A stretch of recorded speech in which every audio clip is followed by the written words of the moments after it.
నమస్తే అండి.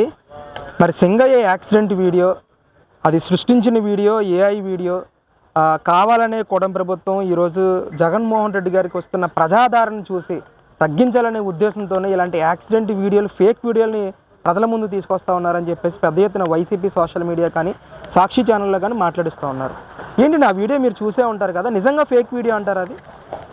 వాళ్ళకి సోషల్ మీడియాలో ఏంటంటే ఫేక్ వీడియోలు పెట్టడం కానీ, ఏఐ వీడియోలు వాళ్ళు సృష్టించడం కానీ వాళ్ళకి అలవాటు. వైసీపీ నాయకులకి కానీ, కార్యకర్తలకు కానీ, సోషల్ మీడియాకి కానీ అదే అలవాటు. అయితే ఏదో పచ్చకామెరలోడికి లోకమంతా పచ్చకుంటుంది అన్నట్టు ఆ మీడియా సృష్టించే సృష్టి అది క్లియర్గా ఏఐ వీడియో అయితే అట్లా కనిపించదు కదా. క్లియర్గా టైర్ కింద ఆయన పడి ఆయన లోపలికి వెళ్ళిపోతున్న ఆపండి ఆపండి అని అరుస్తుంటే కూడా అసలు కనీసం అంత జనాలు ఉన్నట్టే జగన్మోహన్ రెడ్డి గారికి కనిపించదా? కనిపిస్తుంది కదా. అక్కడ ఉంటే వినిపిస్తుంది, కనిపిస్తుంది. కనీస బాధ్యత ఉండాలి కదా. వచ్చారు, ఆ జనాలు ఎట్లా పడితే అట్లా వచ్చేస్తే సెక్యూరిటీ ఉంటుంది కదా. కనీస బాధ్యత. సరే వచ్చి జరిగింది, ఇన్సిడెంట్ జరిగిన తర్వాత అయినా ఆయన దగ్గరికి వెళ్ళి కనీసం సరే జరిగింది, తప్పో ఒప్పో అయిపోయింది, కనీసం పరామర్శించాలి కదా. మనిషిగా మానవత దృక్పథం అది.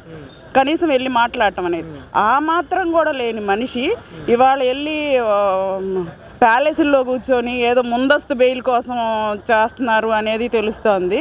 ఆయనకి 24 గంటలు తప్పులు చేయటం, ప్యాలెస్లో కూర్చొని బెయిల్ కోసం చూసుకోవటం, అది తప్ప జగన్మోహన్ రెడ్డి గారికి నిజంగా ఆయన పరిపాలన మీద కానీ, ప్రజల మీద కానీ ఆయనకి లేదు అసలు.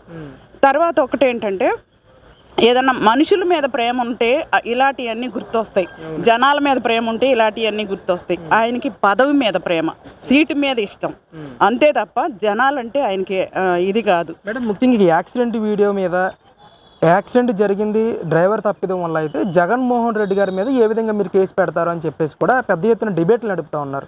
ఏంటి దీని గురించి ఏమంటారు? డ్రైవరు ఓకే, డ్రైవర్ అని అంటున్నారు. సరే, డ్రైవర్ తప్పిదమే అనుకుందాం.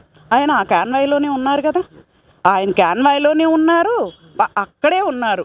కనీసం మనిషిగా ఎవరికైనా ఈ రోడ్డు మీద వెళ్తా ఎవరికైనా దెబ్బలు తగిలితేనే మనం మనిషిగా ఆపేసి ఏంటి ఎట్లా జరిగింది అనేది మాట్లాడతాం. అట్లాంటిది ఆయన కాన్వాయ్ కింద ఒక మనిషి పడిపోతే కనీసం నేనైతే ఆయన్ని అసలు మనిషిగా కూడా చూడలేదు. అది ఆయన ఏ విధంగా సమర్థించుకుంటున్నారో కానీ ఈ మీడియా కానీ, సోషల్ మీడియా మనుషులైన వాళ్ళు, అసలు సోషల్ మీడియా వాళ్ళు మనుషులు అయితే అదే వాళ్ళ ప్రాణం అయితే, ఒక కార్యకర్త ఆయన మీద ప్రేమతో వచ్చిన కార్యకర్తే, వాళ్ళ కార్యకర్తే, ఒక కార్యకర్త అది వెళ్ళిపోతే ఏదో సామెత చెప్పినట్టు ఎదుటోళ్ళ మీద పడిపోవటం తప్ప అది చేసేదైతే కరెక్ట్ కాదు. అంటే మేడం, ముఖ్యంగా ఏదైతే ఏటుగా జగన్మోహన్ రెడ్డి గారిని చేర్చారు, నిజంగా కేసు నిలిచే అవకాశం ఉందా, లేదా బెయిల్ మీద మళ్ళీ బయటకు వచ్చే అవకాశం ఉందా? అసలు జగన్మోహన్ రెడ్డి గారిని అరెస్ట్ చేయడాన్ని మీరు సమర్థిస్తారా? అసలు అరెస్ట్ చేసే అవకాశం ఉందంట? అరెస్ట్ చెయ్యాలని అంటున్నాం. ఎందుకంటే అరెస్ట్ చేసే అవకాశం అంటే ఒక మనిషి ప్రాణాన్ని తీస్తే అరెస్ట్ చేసే అవకాశం ఎందుకు ఉండదండి? ఉండాలి కదా, ఖచ్చితంగా ఉండాలి. ఇప్పుడు అంటే డబ్బున్నోళ్ళకి ఒక న్యాయం, పేదోడికి ఒక న్యాయం ఉండదు కదా. చట్టం అంటే ఎవరికైనా ఒకటే న్యాయం ఉంటుంది. అలాంటప్పుడు ఖచ్చితంగా అరెస్ట్ చెయ్యాలి. దానికి అతనికి పేదోడికైనా అదే న్యాయం జరగాలి. మన కోర్టులు కానీ, చట్టాలు కానీ ఖచ్చితంగా ఉంటాయి కాబట్టి ఖచ్చితంగా జరగాలని కోరుకుంటున్నాను. అంటే జగన్ పర్యటనలకి అత్యధిక సంఖ్యలో జనాలను సమీకరిస్తున్నారని చెప్పి అప్పటికే పోలీసులు ఈ సత్తెనపల్లి పర్యటనకు సంబంధించి అంబటి రాంబాబు గారు కానీ మిగతా నాయకులకు కానీ నోటీసులు ఇవ్వటం, ఈయన పర్యటనకు కొన్ని నిబంధనలు పెట్టారు.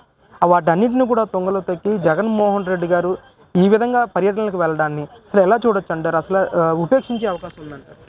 జగన్మోహన్ రెడ్డి గారు అప్పుడు వాళ్ళ నాన్న చనిపోయినప్పుడు సంతకాలు సేకరణ చేసే ఇట్లా ముఖ్యమంత్రి అవ్వటాన్ని దొంగదారిలో వచ్చేసారు. అదేమంటే ఏదో వెన్నుపోటు అని ఎదుటోళ్ళ మాట్లాడతాడు కానీ అసలు ఆయన వెన్నుపోటుదారుడు, అసలు ఫస్ట్ నుంచి వెన్నుపోటుదారుడు ఆయనకు వయసు 20 సంవత్సరాలు ఉన్న దగ్గర నుంచి ప్రతి విషయంలో ఆయనే వెన్నుపోటుదారుడు. ఆయన ఏంటంటే అక్కడ వాళ్ళు చేయనీయలేదు, వీళ్ళు ఇప్పుడు ఇదే ఆయన లక్ష్యం ఏంటంటే గవర్నమెంట్ వద్దన్నా కూడా ఆయన ముందుకు వచ్చేసి అల్లర్లు సృష్టించటమే జగన్మోహన్ రెడ్డి లక్ష్యం. ఇప్పుడు బాగున్న పాలనలో ఏదో ఒక రాయేసి చెడగొట్టడమే జగన్మోహన్ రెడ్డి లక్ష్యం. అదే ఆయన లక్ష్యం. రైట్ అండి, థ్యాంక్ యూ.